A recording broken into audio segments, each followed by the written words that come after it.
What is up, Pod Nation? Welcome to the Audio Slave podcast. It is episode 96, which is absolute insanity, but we are here with my friends, Anthony, Tony, my two homies, and my other homie, one of my best friends of all time. Rob's with us today, too. What's up, boys? Rob. Yeah. Thanks for having me back. I was waiting for the invite. He's been waiting a while because it was episode 17 that we had him on. So we're going Was back. it really? Yeah. Damn. We're going That's back crazy. quite some time. That came out, man, that came out way back on, I'll give you the day here. I feel like it was in July the spring. 3rd. July 3rd of July 2020. 3rd. Wow. What? So That's a year crazy. and a half since we had Rob on, which is too long. I mean, we've seen you, we've talked to you, but we wanted to bring you back to nerd out with us because that's always fun too. I love it. Thank you, guys. The fact that Tone didn't know the date on the top of his head is concerning. Yeah. There's too many of them back there now, man. I forget. I knew the number. It was 17.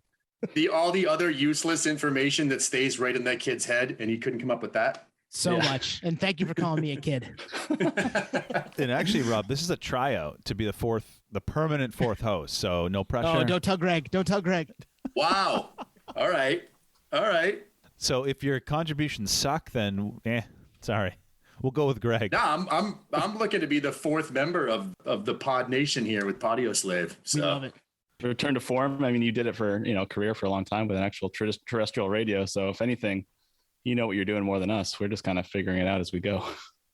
Well, yes and no. You guys know podcasts I think are completely different because when I was on the radio, it was, 90% of the time it was just me. But you guys are hanging out, having a full-on conversation with each other. And I've been listening to what you guys do, and I told you it's funny, and know you guys all personally, and of course, I'm so freaking proud of these guys because you guys I've seen you guys and heard you guys get better doing what you do over the past year and a half, 2 years now, and I love it. I think it's great. Hell yeah, man. Thank you. Coming from a rock radio legend. That's how we positioned you, Rob, as the rock radio legend. And it's true. I'll take it, Twan. I'll take it. I like it. So yeah, we won't get into Rob's history. If you want to hear all that, go listen to episode 17. Be gentle. We were still pretty early on, but Rob sounds good. So go listen to episode 17. Yeah. And with that said, we got a pretty exciting episode today. So we're going to geek out on something very special later. A little hint, masterpiece songs. I'll just leave it at that. But before that, we got a few topical things which came to mind, and we thought we'd hash these out a little bit. So what do we got, Tom?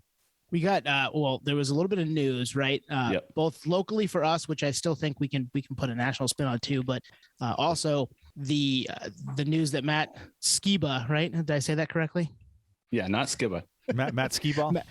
Matt Skiba of Blink-182, currently fame, and Alkaline Trio in the past, made a little mention that he might be doing a little work with Tom DeLonge. So, A, is he DeLonging, and B, does that mean Blink-182 is getting back together?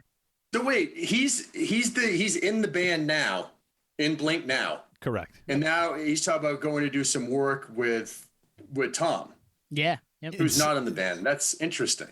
Well, in some capacity, it's very broad. It's very cryptic. Yeah. It could be Tom's coming back for like a super Blink group. It could be they're doing their own thing.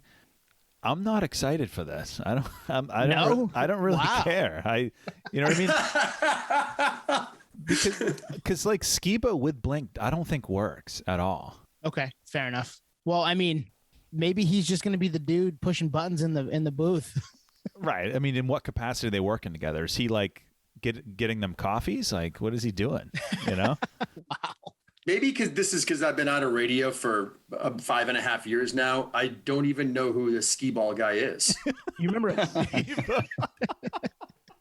You remember Alkaline Trio, right? I think they played. Of course, yeah. I remember. Is that the singer? The singer, yeah. All right. He replaced, they say in air quotes, Tom and Blank for the last couple albums. Okay.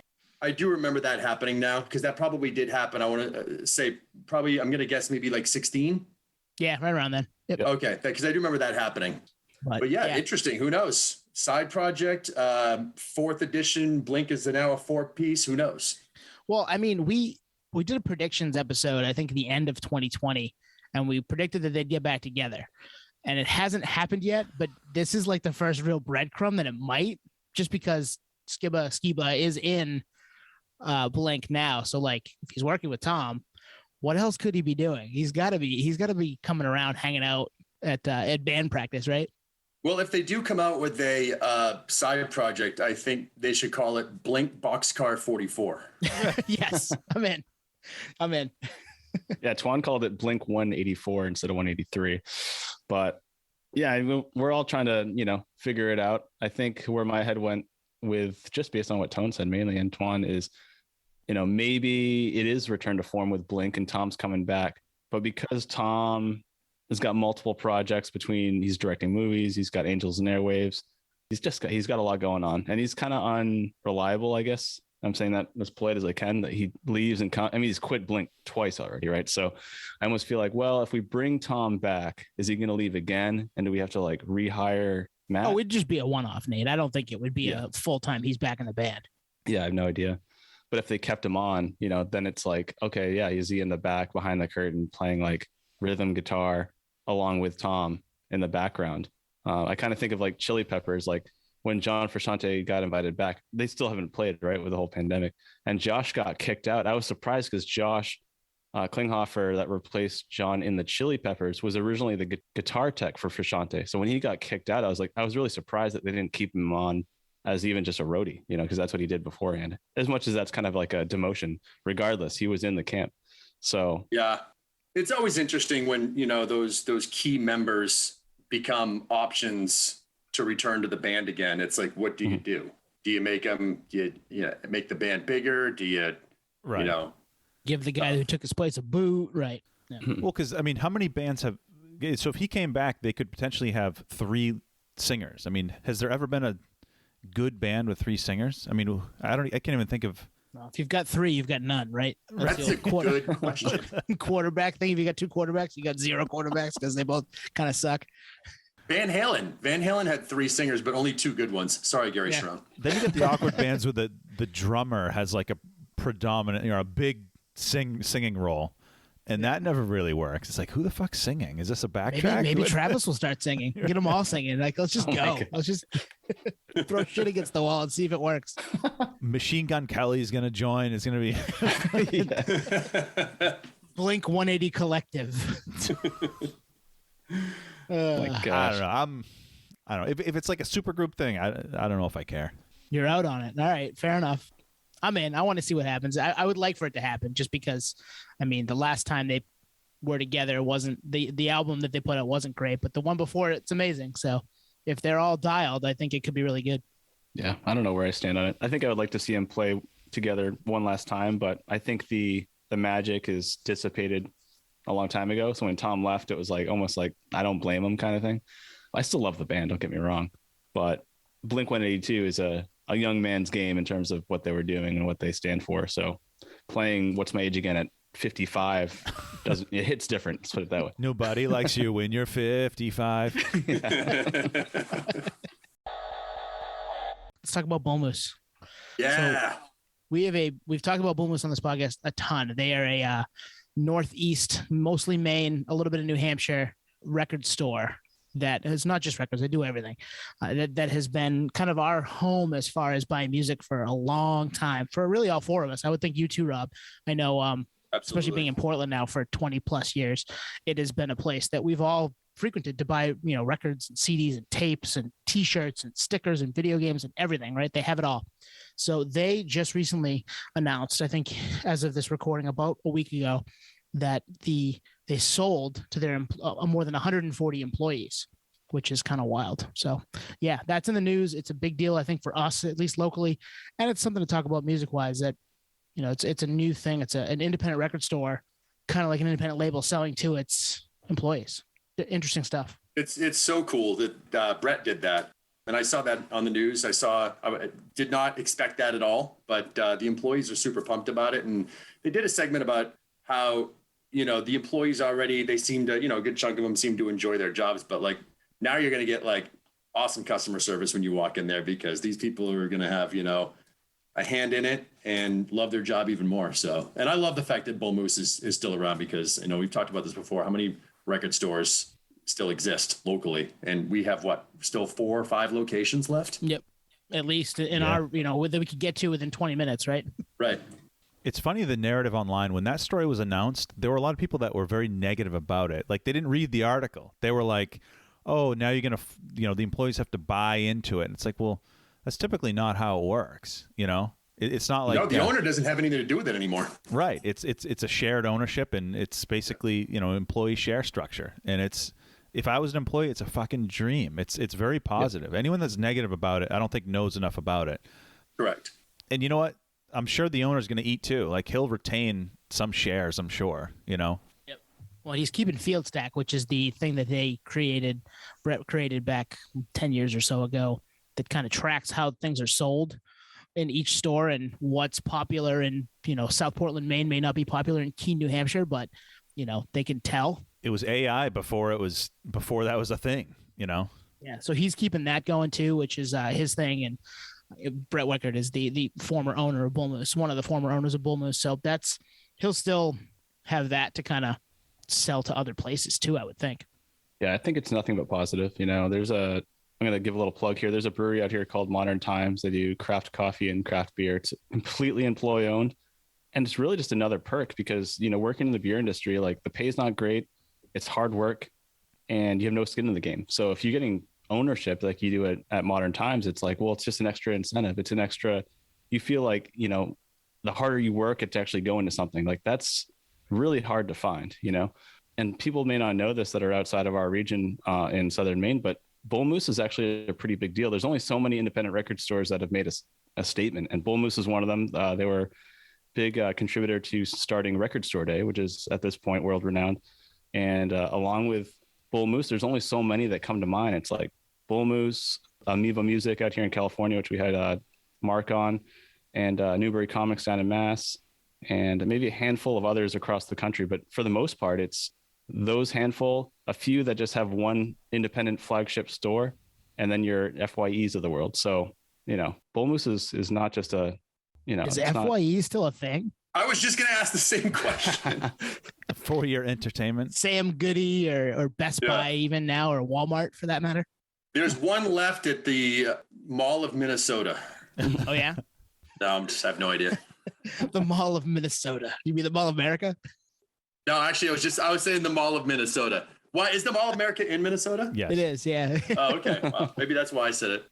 No, it's bigger than regional because they have a huge e-commerce presence. Their online distro is massive. Like, I belong to a bunch of Facebook groups about vinyl, and a lot of people I see take screen grabs of like, oh, I pre-ordered this, and it's from Bull Moose. It's the Bull Moose website, and they're not from Northeast, so it's big. So consensus, we're all pretty happy about it. I'm in. I mean, I'm down absolutely. for them to continue to be, open and viable. It's one of my favorite places to go. When they closed the Portland store about a year ago, I was super bummed because it was a place that my wife and I went every Sunday, and it just stopped being a thing. But they only did that because of the way, the pandemic was going, and they weren't getting a lot of foot traffic, but everything else has stayed open. Everything else is going. So. Yep. No, I'm a fan. I'm a fan of this. It's progressive. They don't have to do it. The fact that they're taking that lead to make it happen, I'm hoping other independent record stores follow suit, and other small independent companies realize that you're going to have to do something. It's 2022. Minimum wage is going up. Salaries are going up. Cost of living is going up. You have to add extra value. Otherwise, see you later. You're not going to matter. So props to Bull Moose. It won't happen. People are too selfish. Yeah. And their pride will get to them, and their business will go under, and they'll watch it sink. Exactly. Yep. Sadly, the truth. All right, boys, you guys ready to get into it? Main segment in action. Rob, you ready? You ready for this? Let's do it. All right, so this segment is, I think we're calling it perfect songs. I think, Nate, you mentioned masterpiece songs. So this is perfect songs. And we all came with, 2 or 3 of them. Before we get into it, just kind of real quick, what's your criteria? What's everyone's criteria? I think we might have different criteria, because I'll throw mine at. Everything about the song, you just wouldn't change. Everything about it. Lyrics, vocals, chord progression, harmonies, melodies, verses, choruses, all that fun stuff. The song takes every angle you'd want it to. If you could kind of weave the song, that's how it would end up. And lyrics are huge. There's great songs that have shitty lyrics that they don't stick with you. And replay value. A lot of the ones I picked, I could listen to these 10 times in a row, like on back-to-back days. So that's my criteria. I can't wait to hear these. I'm excited for it too. The replay value is a big one for me, Twan. That was when thinking of this, I was like, I listened to a couple songs, I listened to them back to back, and I thought to myself, I'm not sick of this. I can listen to it again. I'm going to move on because I need to find more, but that helped. And being able to listen to it and not want to change anything and not be upset that it came on again. Yeah. I think for me, like my bullet points were pretty close to the same. I think we're in the same nerd space for the most part. I put like you said, chord progression, lyrics, song structure, reaction and emotion, mood, catchiness. These are all kind of conducive to what you said. You don't think about that when you hear a song that you love, but when you're doing the nerd homework to prep for things like this, you're like, wow, there's actually more into why you love a song so much than you think. You're like, oh, God damn, there's a reason why this song or this album continues to take the top spots for me. So, yep. So why do you love Saliva's Click Click Boom? Wait, no, that's mine, dude. Man, we haven't had a Saliva joke in a long time. It's been a while. Yeah. So Nate, you mentioned nerd homework. Yep. That when Tone had mentioned that we're going to be discussing this tonight, that is exactly what I sat down to do, and I stopped it as quick as I sat down to do it. And there's a reason. I said, if I start going through my playlist and start looking at songs, I'm literally going to lose a whole day of my life doing this, and I'm going to drive myself crazy and not be able to pick 2 or 3 songs. So what I did was I essentially just picked 3 songs that pop in my head as songs that I love and I know that I love. And it's not just, Twan, you mentioned how you guys and Nate too, how you guys picked the song. What I meant to do, and I made a point to do, these are not favorites of mine. They are what I personally think are the perfect song. Doesn't necessarily mean that, actually, you know what? I do love the songs, but I wouldn't call them favorites. Maybe the first one, but yeah, it's just like, it's everything you guys said. And I was like, you know what? You're not putting personalized thoughts into this. Put the phone down. You're not going through your 37 playlists on Spotify. You're just going with those 3. I love that. That's a great, because it's like gut feeling, right? You're just, these are the ones that pop into my head. I need that. Yeah. Like almost objectively, like these are perfect. Correct. Yeah, man. Because that's how I did it. I mean, once we start hitting playlists and CD binders, that's a fucking whole weekend. Yeah. Oh, absolutely. It's a rabbit hole is what it is, Twan. It's a deep rabbit hole too. Yeah. Would have taken us quite a bit longer to get this episode out for sure. Right. So what do they say? The guest goes first? Yeah. Yep. The guest goes first. All right. So it's kind of funny. Tone, you know me. My favorite decade is what? The 80s. Well, my 3 songs, 2 of them are from the 70s and 1 is from the 90s. Oh, wow. Ooh, wow. Interesting. Probably because I know a lot of 80s music sucks, but I just love it anyway. So, well, yeah, I mean, there's a part of that it doesn't really matter. The suck is part of why it's perfect. But yeah, I get exactly. Absolutely. But, all right. So the first one, I'll do them kind of in succession when they came out. This one's from 1973. First song released from this artist. And it's one of those songs that it tells a story. It's autobiographical. It's the melody is amazing. And he wrote the song about his life the year before, essentially like the year before he wrote the song and it was released. So, but that aside, just remember listening to this song when I was a kid, and I just always thought it was the perfect song. It's Piano Man, Billy Joel. Oh, wow. Nice. Yeah, that's a great one.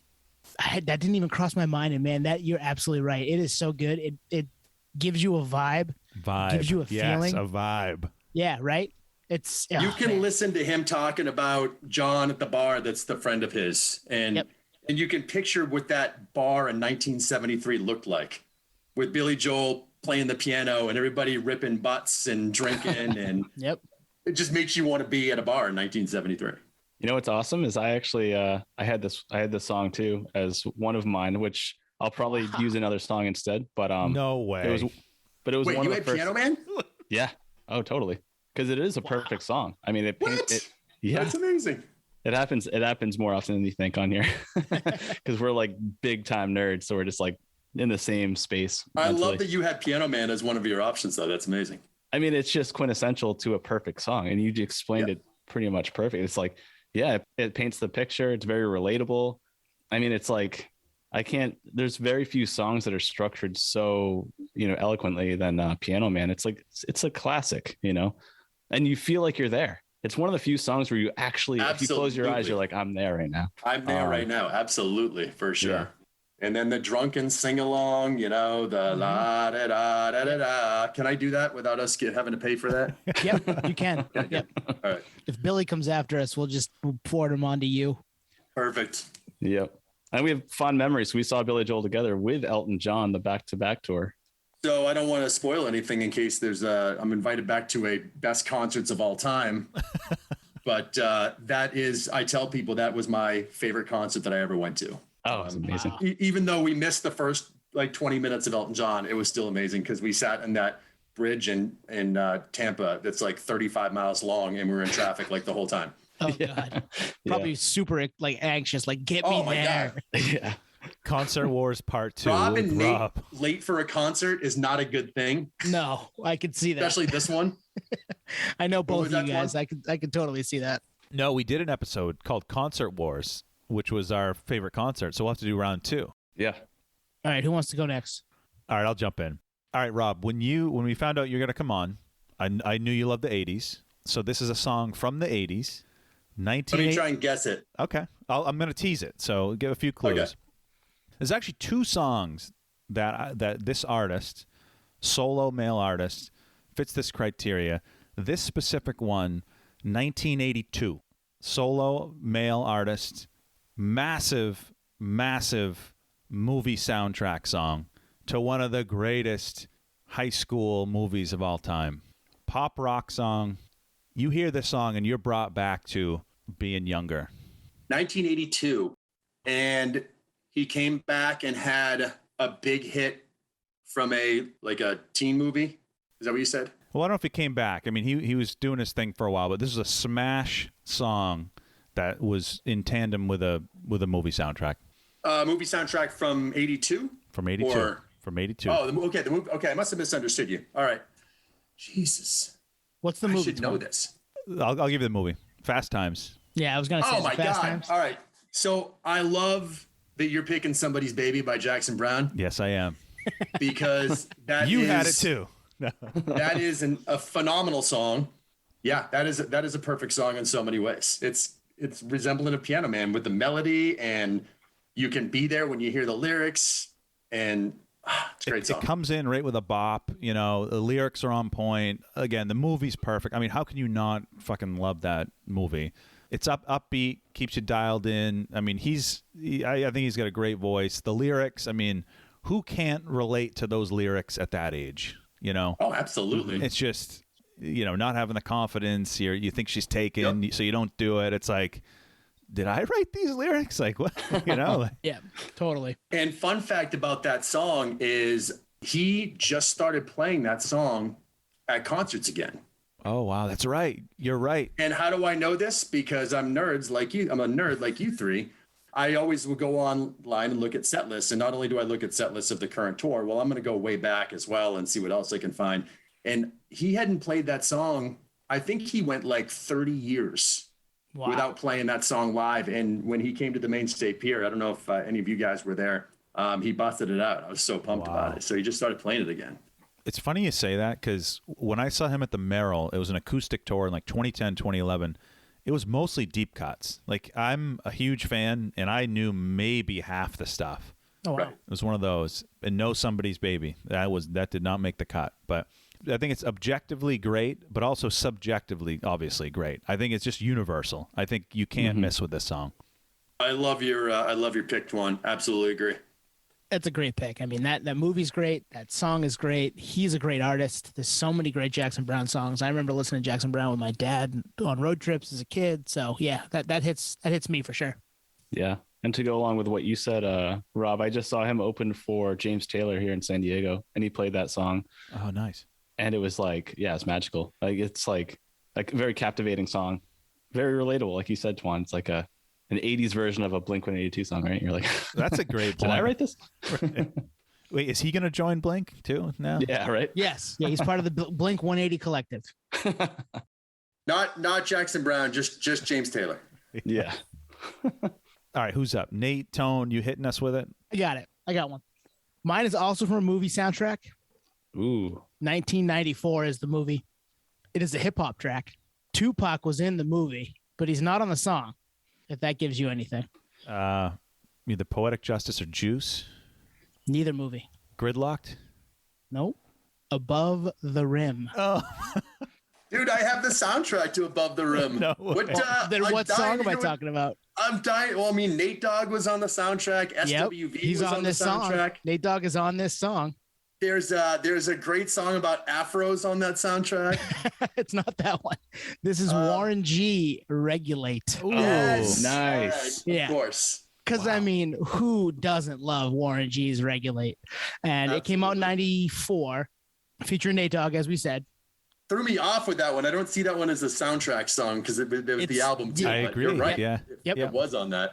3 different songs were sampled to make this song. Do you guys know them? Rob, you might know. The big one is obviously. Well, of course I know Michael McDonald. I Yeah. keep forgetting, but there was Yep. more. Yeah. Bob James, Sign of the Times, which I'd never heard before. And Dr. Dre's Let Me Ride. That one line where Nate Dogg says, Let Me Ride. Let me ride. Yeah. So those 3 songs were sampled. And this is obviously sampling in hip hop. It's been going on forever. I love when it happens. Go listen to that Michael McDonald song. It's a great song. And you can see where it comes from. And that's kind of fun. But this song is just perfect front to back. It tells a story. There is no hook. The hook is just the whistling, right? There is no actual verse, Yeah, a chorus verse. that's it. It's just verses with the whistling in between and the beat coming from, Michael McDonald. And it's just so fucking good, man. You can't not listen to this song and be happy. It's just a classic hip hop track and kind of it's sums so up good. that era too. So Warren G's Regulate is a perfect song. Oh, so good. A lot of positive connotation too, because it reminds me of the Beach House. That was a Beach Oh, House yeah. staple. Yeah. We haven't ever talked about the Beach House out here, have we, Dave? I know. No. That's for another day. Real quick, I love the synopsis on Wiki. It goes this: Warren G is driving alone through Eastside Long Beach at night, looking for women. He finds a group of men playing dice and tries to join them, but they pull out their guns and rob him instead. And Nate Dogg is doing the same thing, and then he finds Warren G getting robbed and pulls his gun out. Yeah, it's not super happy, I guess, but the song's great. It's like you're right there, just like those other songs. Yeah. Exactly. Relatable. Not a world I grew up in the streets of South Portland, Maine, but Right. All right, yeah, Nate, what do you got? All right, so I'm looking through a pretty long list, but I had backups just in case we had the same one. So obviously, Rob, you and I both had Piano Man by Billy Joel. So I'm going to go ahead and scratch that one and go for this one instead. And I tried not to. I tried not to do this like the whole favorite song thing. I tried to step away from it and just think perfect songs. But this one definitely was came to mind right away. I'm like, shit. All right, fine. I'm gonna go with this one. It's Dire Straits' "Sultans of Swing." Yes. Yeah. It's a great song. I fucking love this song so much, and I love everything about it. It jumps right in, starts right away. The guitars are amazing. Obviously, Mark Knopfler is a phenomenal guitarist. The storyline within the lyrics are also great. It's just such It's another Piano Man type song if you think about it. totally. It's When you were there's explaining stories in the Piano Man. verses. Yep, And, that's yeah. you know. And as far as the chorus, it's just the song title, right? And then the ding ding Yep. ding. Yep. Yeah. Stop, you're gonna get us sued. I know. Sorry. The algorithm was triggered there. Yeah. Yeah. And I think for me personally, maybe what makes a perfect song is maybe not, but maybe potentially is a really good guitar solo. And this guitar solo in this one is just all time. So At the end there, so good. so good. It's a soothing song. And this is one kind of like what you said, Twan, earlier. I could listen to the song 10 times in a row, days in a row and be totally fine with it. It wouldn't bother me. I would almost be more of a fan somehow. So I don't know. I love this song. I love the band too. I wish they would get back together because I would love to see this live someday. That's another thing with Dire Straits. They have Mark Knopfler called it 35 years ago, maybe, or maybe about 30 years ago. I think it was like 89 was their last album they did. And as far as I know, if there was any bad blood, they kind of kept it pretty quiet. Yeah. A long time. Yeah, Yeah, come on, guys. That would be one of those amazing, like up there with Absolutely. Talking Heads. Oh, Yep, yeah. You know? it'd be Mhm. so cool to for that to happen. Man. All right, we into round 2 now? Yep. Round 2. Rob, what do you got? Oh, shit. Back to me. All right, couple years after that. So you guys will probably be able to figure this one out pretty quick. I'll see who can guess it first. Very non-traditional song, just in the realm of, you think every perfect song should have a chorus to it, you would think. Well, there's no Except for the chorus one in I this song. picked, I mean. Okay. Yeah, exactly. We just talked about that. Regulate. Yeah. So this song is very different. It's all over the place. It starts a cappella. It goes into like a ballad piece. Queen, Bohemian Rhapsody. Nailed it. Oh, nice. It is. I agree. You've got your operatic unison, and then it rocks out, and then it goes back to a ballad. And all during the song, it says a bunch of stuff that makes absolutely no sense whatsoever. It's amazing. It's so fucking good. So didn't I had this as the best song of all time in a previous You episode? did a long time Did you? ago, Yep. Twan. The Yes. single best song of all time, which is funny. I didn't even think about it for this episode. I'm not looking at my phone. It was the Bring a Hot Take episode. It was, which is yeah. like early 30s, which was the summer of 2020, August of 2020, I believe. Wow. It was 42 minutes and 16 seconds into our podcast when we were talking about it. That I don't know, but I do remember it, and I remember getting shit from a friend, Mike in Texas, was like, "Really? That's a hot take?" And we're like, "But like, dispute it. It's a great song." Name a Yeah. better one. Yeah. Yeah, there's really you can't go wrong with that song just because it's just so amazing in so many ways. Absolutely. And you know what is really cool kind of recently too is with the movie. What was the movie called again that came out? Wayne's World. No, not well, that's good too. That showcases it. That was recent, Rob. Yes. That showcases it in a different light. But, Oh shit, I missed the recent part. or actually, I guess the movie was called Bohemian Rhapsody, right? I think it Oh, was. yeah, yes, Bohemian Rhapsody, the movie. Yes. And they talk about Wayne's World 2. Wayne's World 2. Yeah. No, that's Jim Morrison and the Doors, bro. But Bohemian Rhapsody, that movie just really gives some really fantastic context on that song. Like being in the record label, and he was like, "There's no way this is going to be played on the radio." Oh, I love that. Yeah. It's like this is just like, what is this song? Like, what are we supposed to even call this? Like, what genre is this? It was like the most confusing thing to put out to a record label. Like, yeah, this is a great song, right? And they're like, no, this is a terrible song. And now we're all calling it one of the best songs of all time, which it absolutely is. Those guys are never right. Let the artists be the ones that tell you what's great. Go ahead. Being in radio for years, I can second that. I've seen it happen.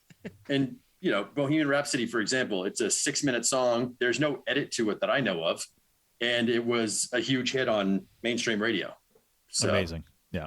Yeah. Well, I remember when we posted that online, I was on Reddit, and Reddit's like the trolls under the bridge, but they were like, that's not even in Queen's top 20 songs. I'm like, are we talking about the same Queen? Yeah, right. Yeah. Or they're like secret albums that I don't know about. Great pick. Yeah, that's a great pick, Rob. nice guess. All right, Twan, what do you got? So whatever I pick here, it will be dictated by how many we're going to do. How many do you think we'll do? 2 or 3? We'll do 3. Yeah. I'm calling it. I'm always the influencer. The egger of or the not egger influencer. honor. Yeah. Nate doesn't edit it, so No, I haven't. I haven't let Nate talk me into doing something in quite some time. So I know. I got to I go was with it. always the instigator. Yeah. you are an Always. instigator. Yeah. All right, let's do 3. I got a third one.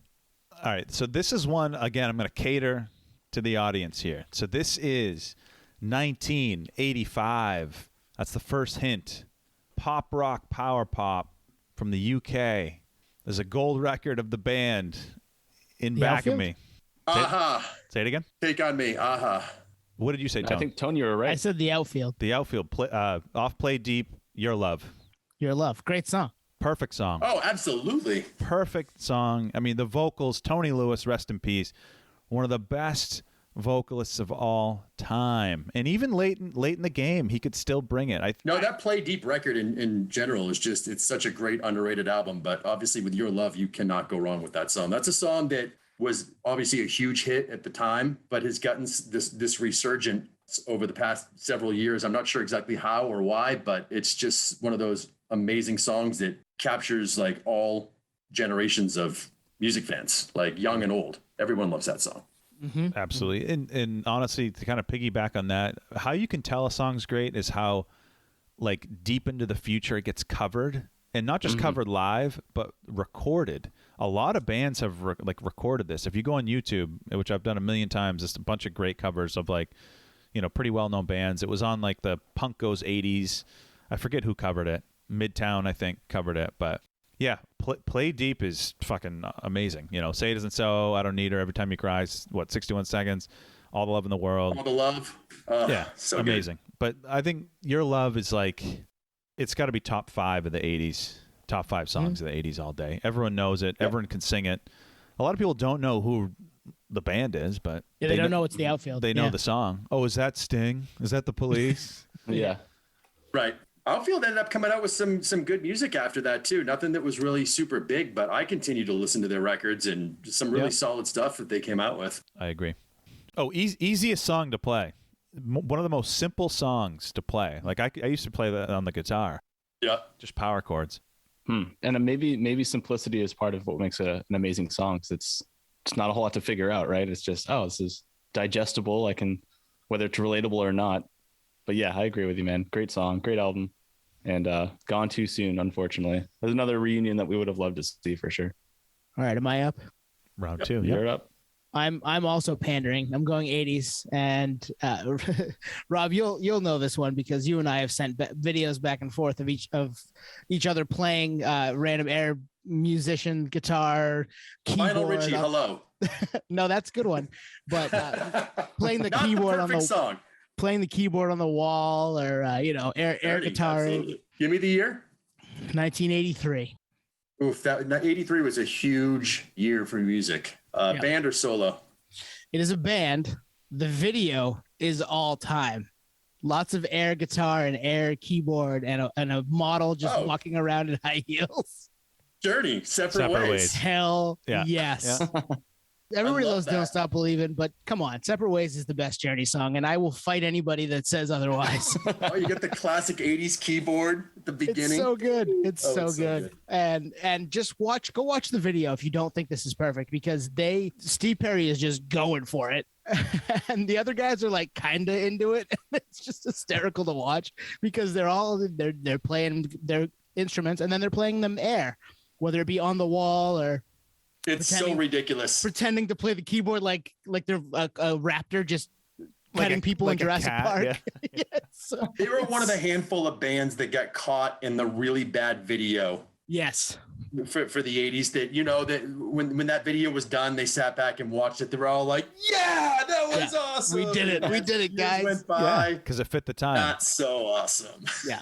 And this goes back to Rob and I being friends and watching totally 80s videos on VH1 for hours on end, just drinking beers because I live down the road and that's what we did. So this is a perfect song. It's a great power song too. It's all time. Absolutely. Just a good hook, great verses. Obviously Steve Perry's got a great voice. It's just awesome from front to back. So Separate Ways by Journey. Full song for sure. I agree. Great song, great band. In a lot of ways, this is kind of a big statement, but I still feel like Journey is underrated, So I know Steve Perry left the band, but man, they are so timeless. And like these songs are just so fucking good. Like, and even if the music videos are corny, like I forget which one of you mentioned it, but like, yeah, it was corny because that was the time. It's just like watching an 80s horror movie. It's also corny. Like it's just, unfortunately, it's just that's what it was like. So yeah, good pick, man. I could root for that all day. Well, just in what you just said, Tone, as far as we're thinking about bands that have had 3 lead singers, Journey. Yep. Not at the same time. Exactly. And they're still like, that shows you right there how powerful a band is. I mean, we all look back and like Steve Perry is Journey. Jonathan Cain and Neil Sean, they're great musicians, but you look back, Steve Perry is Journey. Mm-hmm. And here they are, hasn't been in the band in what, 20, 25 years, and they're still touring with a guy that, respectively sounds just like him, but oftentimes that wouldn't work. Right. No, totally. And it typically doesn't. Yeah. Right. There was a period, and I tried to find this video today of it was a Sunday morning. I was having my coffee. I got a Facebook message from Rob, and I'm like, what could this be? And it's just a video of Rob playing air keyboard on his wall while watching this video. So I was like, I have to include this one tonight. And I wish I could find it. I did that. Oh, it's so good. It was probably Snapchat, and that's probably why it's gone. But man, it made me laugh. I nearly spit my coffee up all over the couch. So Well, you are good with dates and whatnot. If you tell me like around when it was, I can look at my memories on Snapchat. It's probably there. Yeah, that's true. Maybe we'll find it. The video, it's just a tier below Ricky Astley's Rick Roll video. It's not quite that right, viral meme. Although it is, I mean, this video is a thing now, and I'm here for it. I mean, it's great. The song's great. Good choice. They should show that video to a group of young teenagers and just watch and just film their reactions. That would be amazing. That probably exists on YouTube. Yeah. It's gotta. Nate's check out my YouTube channel. I've done that. Yep. Show it to all the TikTokers. No, check out this. This is OG. Look at how far we've come. Right. So Nate, you're all up. right, Nate. Round what do you got, man? 2. Oh man, I'm looking at a huge list because I'm so indecisive. I'm gonna go with this. See, I one. could never come into this meeting or this podcast with a list in front of me. I would drive myself absolutely crazy. Well, so, a lot of props to you. A lot of it's backup because a lot of the times we come up with the same stuff and we're none of us speak about what we're bringing to the table before the podcast. We just happen to be in a similar mindset all the time. So this one's a 90s OG. I'm going to do a little quiz like you guys did earlier because I didn't do it for the first one. So 90s OG. Any guesses? That's usually how you. No, we need more than that. That's Paula Cole. Where have all the cowboys? Sugar Ray Fly. I like Paula Cole. I mean, it's Paula Cole. Sean Colvin. I don't want to wait. No, that was Paula Cole too. That was Paula Cole. Damn it. Close, but no. Len, Steal My Sunshine. 90s OG. Lisa Loeb. Oh, man. Len is actually probably could make this list. That's a beach I was house just one, listening too. to Len's greatest hits the other day. Yeah, Greatest the hit? one song. That one song. That was just Steal My Sunshine on repeat. Wait a second. When did Bad Ronald come out? Been waiting all day for that Bad Ronald. That was 2000. Damn. No one's gonna get that joke because nobody knows who Bad Ronald is except for the Yeah. Go check out Let's Begin. Is that the name of the song? Yes. Let's Begin. shit. Yeah, Now go check let's that begin. video out. It's ridiculous. Yes. It's got 7,000 clicks on YouTube. Now I feel bad because those guys were great. I don't mean to rip on them. Yeah, I you had met them. They played a holiday bazaar, didn't they? Yes, and I interviewed them, and they were super fun. Yeah. Oh, they had to be. They made Let's Begin. Old school Patio Slave tangent squared. Yeah. You know, Tone, drop good thing it you're good at editing all this stuff out. This is all staying, my friend. So you said it's 90s, right? Yep. And this song, similar to what you said, Twan, has been covered by a lot of people. Very, very strong lyrical progression and just, I don't want to say relatable, but just very good storytelling in this song. Tracy Chapman. It is. Tracy Fast Car? Chapman. Yeah. Fast Car. Yep. Tracy Chapman Fast Car is from 1988. Oh, is it really? I thought it was from 90 something. 80s OG. Yep. Shit.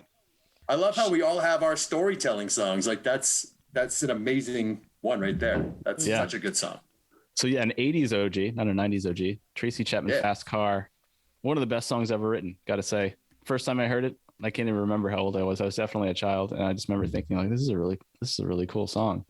And listening to it in a Walkman, just being like, man, this is not even really relatable, but I feel like I'm being brought to that situation through her lyrics. Hit you right in the feels. Yeah, exactly. Yeah, this was one that came to mind right away, and I kind of put it on a maybe list, but I had to pick it just because I still believe this is one of the best songs ever written. Could be covered by anyone, by any genre. Fantastic song. She's so good. It's someone that I've been trying to see live forever, but she just doesn't tour. Phenomenal voice too, right? I mean, she is one of a kind as far as that sound. Mm-hmm. Yeah, you're right on the covers. I've heard a Luke Combs cover. I've heard Khalid, the R&B guy. Yep. I'm trying to think of who else, but it works. I mean, that's a country guy. That's an R&B guy. It just fucking works. The hip hop band Nice and Smooth actually sampled the song back in the early 90s. You guys might not remember that one, but Nice and Smooth. No, I don't remember that at all, but I believe you. Go check out Nice and Smooth. They're a band from the late 80s, early 90s hip hop. Kind of fun. Didn't really hear from them again, but their song was Sometimes I Rhyme Slow. That was the one that sampled Fast Car. Oh, nice. All right. Yep. See, this is why we have Rob on, because nerd tidbits like that, we always come up with them. Rob had another one that's next level for us. Yeah, I'll just go a few years further back and deeper under the nerd I was going to covers. say you're a decade ahead of us. Right. I mean, we all got beards going on. I'm pretty sure mine's the whitest, but that's okay. Mine's hiding. Yeah, so Tracy Chapman Fast Car. And I think maybe that's a variable to what makes a bona fide all-time song is the fact that it's transferable upon genres. It's a good point. Yeah. Yeah, everybody sees the value in it, and it can be extrapolated to different types of music and different genres because of how good the bones of the song are. That's a great point. Yeah. All right, I guess I'm up. All right, so this next song, I'm pretty confident. I don't think that anybody in the room here is going to disagree with this one. 1999. Ooh. And Nookie. Limp Bizkit's Nookie. Californication, Red Hot Chili Peppers.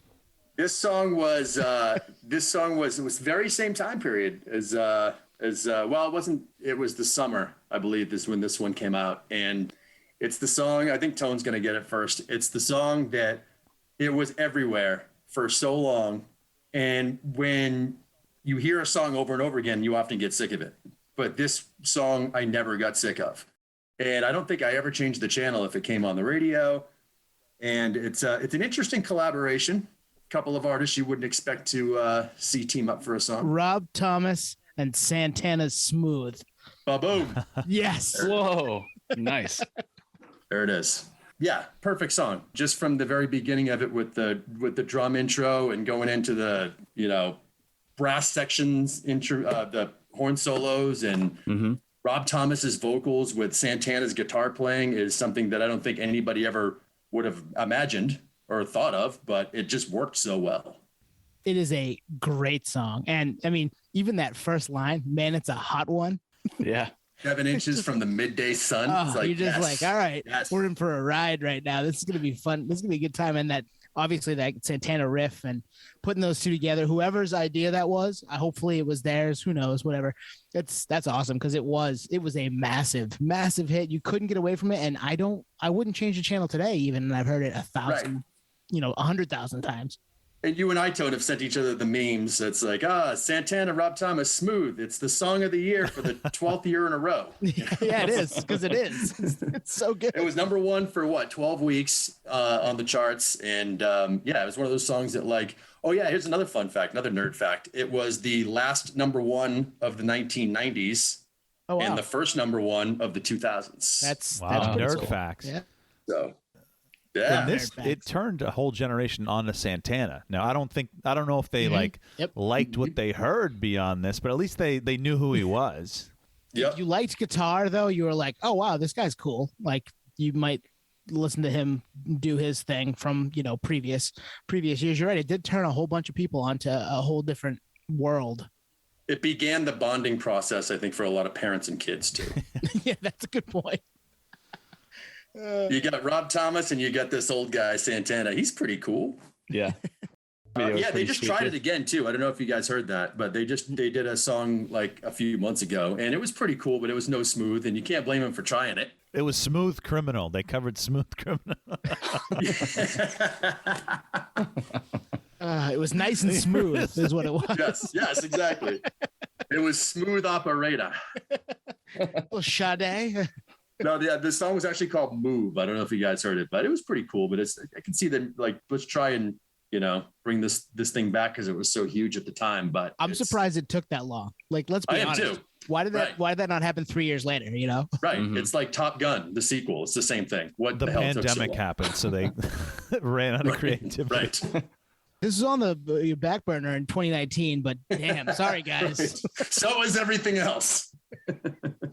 I think this was also like the launch of Rob Thomas's solo career too, right? Stuff. Absolutely. Yeah. It absolutely was. Yeah. Because Matchbox 20's second album wasn't even out yet. Oh yeah, true. And I think Santana had collaborated with a bunch of people after this too. So it was almost like a test market. Well, that album Supernatural was mainly collaborations. Okay. Yep. So Wyclef was on there, and God, it's been so long since I've listened to that album. I can't even think who else was on it. If you're gone, maybe it's time to come home. Was that Scott Stapp doing Rob Thomas? Twan has one impression. It's Scott Stapp. My name's Scott Stapp, and I got a fucked up jaw, and I got beat up by Peanut. Episode 70, guys. Go listen. With or without you. That's Bono, right? That's Bono. Yeah,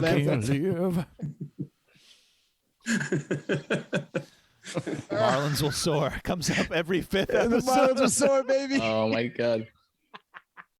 Well, that's a good one, Rob. All right, we all have.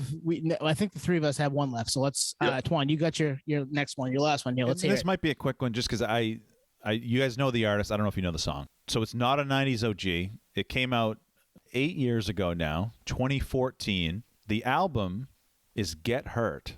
The song is a title track by the Gaslight Anthem. Oh, nice. Yeah. Ooh, so all right. this song, it's like, it's got the grittiness, the raspiness of Brian Fallon's voice with the major label production, and it just combined brilliantly. It's really like subdued. It's chill. It's, kind of a dark song, and then it hits you at the chorus where it's not like overbearing, but it'll get you to perk up type of thing. And it's not a happy song. Like, Fallon had just come out of a divorce after 10 years with his wife. I guess he was listening to a lot of Pearl Jam's No Code album. So I don't know if that's a dark album. You guys would know. Kind of a dark album, yeah. Yeah, just a guy, he's in a desperate place. He's boozing a lot, and he just comes crawling back to a girl, knowing he's going to get hurt. I mean, the chorus is, "I came to get hurt," and he's just along for the ride. So, again, my guess is autobiographical. Yeah. Yeah. That's a theme here with a lot of this stuff. It's storytelling, and I assume this is based on his life. That is the only Gaslight Anthem album I have ever bought.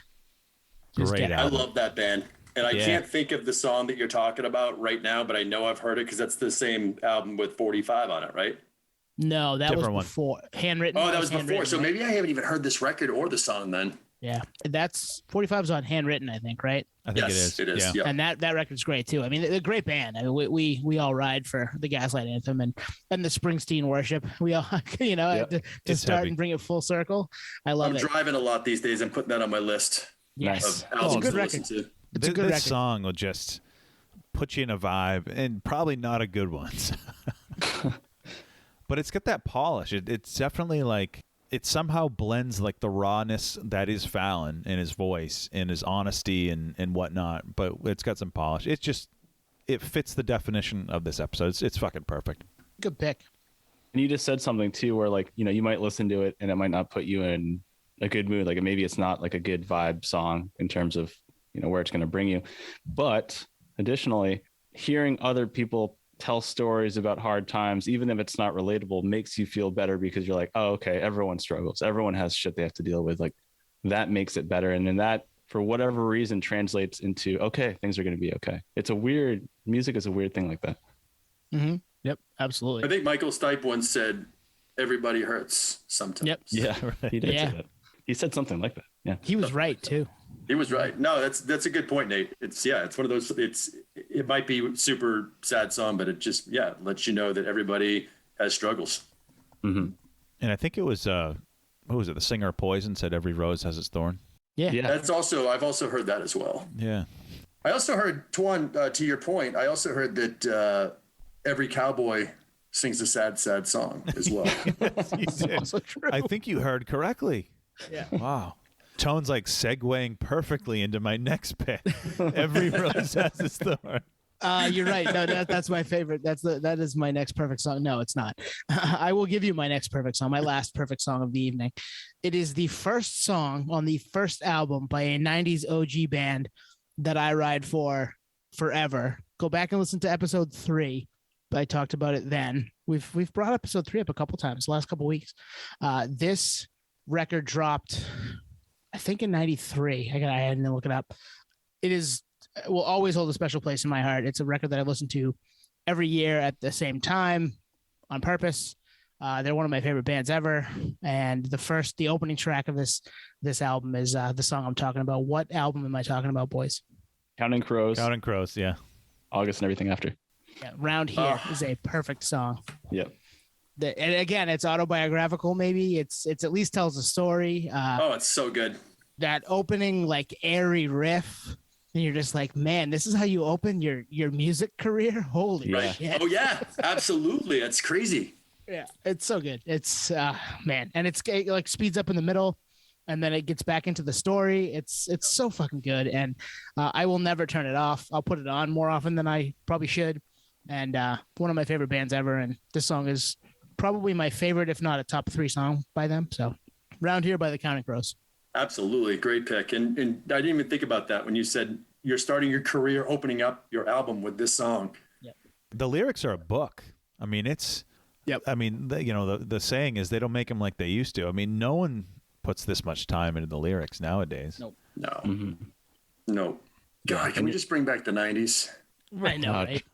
Trust me, I would sign up. I'm a big advocate for the 90s. It's my favorite. But yeah, man, that intro for that song, talk about like just capturing the energy, and also just, I mean, it's almost like watching a symphony start. You're just like, everything's like dead quiet. You're just like waiting for this band to like crescendo into the song. Like, it's amazing. That's an amazing track, an amazing opening track for a show, amazing song that you feel like you could hear in a club, but also in a full up arena or shed. Timeless, absolutely timeless. 90s OG, like you said.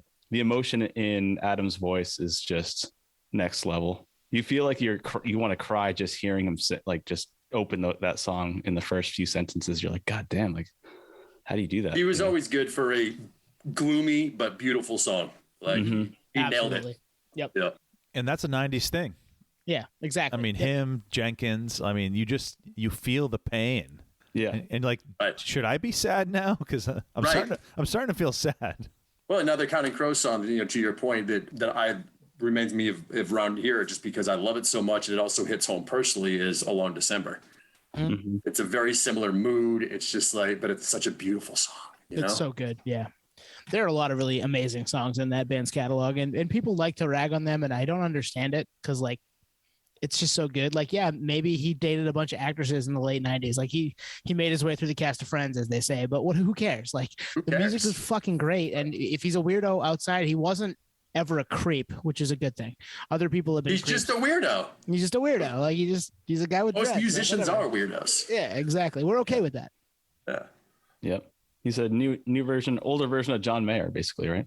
Yeah, pretty much, right? Virtuoso, but like it was obviously tied to a bunch of people, and and puts out great music. I mean, John Mayer's damn good too. Exactly. Yep. All right, Nate, last one. Let's do it. John Mayer, your body is a wonderland. Yep. Big room for squares guy, yeah? Dumb, spoiled the surprise. Oh, man. Well, this theme is very much so intact with the storytelling, so I'm going to do another one. Why the hell not? Mine's going to switch up the genres a little bit. This one's a little bit heavier, I guess you'd say. I'm not really sure what to do for clues here, so I'm just going to come out with it. It's Metallica, Fade to Black. All right. I put this in high regard as one of just a quintessential perfect song, mainly because, we're talking about so many different styles of music here, but I think we can all agree that heavy music is, pinnacle for all of us, whatever reason. I don't know if it's because it fills a hole or if it helps us process tough times or whatever. This song literally captures every element of all those things in one song. Starts off soft, it gets heavy at the end. There's amazing guitar solos, the lyrics. James is talking about some pretty heavy stuff throughout the song. Every time I listen to it, it's like similar to what you said with Counting Crows. It's like, God damn, like this is intense, And like you said, Twan, I feel like I should cry just listening to this. It's like so deep and so dark. And so, I mean, I feel for James in this song right now. I listened to it again today when I was writing this down. I'm like, I almost feel like I need to revisit the song now that it popped in my head, But everything about it, chord progression, we were kind of talking about what the foundation is to a perfect song. And this kind of hits all those elements. Great pick. And it's amazing it came out in 84. This was, Ride the Lightning? Yep. Damn, a lot of 80s tonight. I know. And I'm the only one that songs. didn't pick an 80s choice, which is really weird because that's my decade that I love. That's wild. Musically. That's absolutely wild that you didn't pick one, because that's It you is so weird. to a T. I know. It's so weird. Like I said, I didn't spend a whole lot of time doing this because I would have gotten myself into a rabbit hole and I would have lost my whole day. Be like, no, I can't do that. I got to do this one. No, I can't do this one. So I just went with those initial 3 that popped in my head. But Smart no, those move, are all I mean. great picks, boys. I like every single one of them are awesome in their own ways. A lot of storytelling, great hooks, good melodies, lyrics, instrumental progression, all of it. It's great. Man, that was a great little hang with masterpiece songs, quintessential songs to us personally. But I think we all kind of agree that, universally, these are all amazing songs. And I think a recurring theme throughout the picks that we chose tonight is the fact that storytelling is basically what a song is, right? It's a story being told through music, whether it's instrumentally or vocally, whether you can relate with it or not. It's important and staple to our lives. And that's why we jumped on here to talk about them. I had a ton of songs written down. We rounded it down to 3 each. We could go on forever. Like Rob said earlier, we could just make a whole weekend of this and get into the rabbit hole of nerdery. But I think we did a pretty good job tonight. So interested what anyone listening, what your songs are. Like, what are you digging? I had a bunch here, but I'm just curious. Like, what are you listening to? What are you thinking? What are your top 3 quintessential songs? So I love looking at other people's lists like that because you'll still see songs that you don't even know. Exactly. You're like, all right, well, if that's their top 3, then I have to go listen to this song. So I love that. And lyrics play such a big part for me, and that it ties into the storytelling. And I think it's like we said earlier. I think it's kind of a lost art. Like, I can't think of a perfect song where the lyrics suck. It just wouldn't naturally rise to the top. And most songs where the lyrics sucks, the song sucks. Yeah. Right. Mm-hmm. But if the lyrics suck, then that would kind of just pull it out of that spot of being the quintessential song. Yeah. Nate's like, totally. Down with the Sickness is great lyrically. Screw you, man. Saliva, your disease. Oh, wow. We're going from Click, Click, Boom to Your Disease. All right. Yeah. Or Hollywood. I mean, I can name a bunch of songs off that record if you'd like. Oh, my God. All right. Hey, thank you, Rob, for coming on with us tonight. We really appreciate it. Thanks for having me, guys. If you want to listen to more Rob, go back and listen to episode 17. We had Rob back then, and that was a blast too. And we went into his kind of history as a radio DJ and his almost close to 25 or so years in the industry. So go peep that. And then if you want to hit us up at Podioslave, Twitter, Instagram, TikTok. And then if you want to email us, podioslavepodcast@gmail.com. All that stuff is at podioslave.com. Go check that out. That website is badass now. Twan made that thing really pretty. So all our cool stuff is there. And you can get to any episode, any press, any of our stuff there. So check that stuff out. We'll be back next week with episode 97. Peace, podheads. See you later. Cheers, y'all.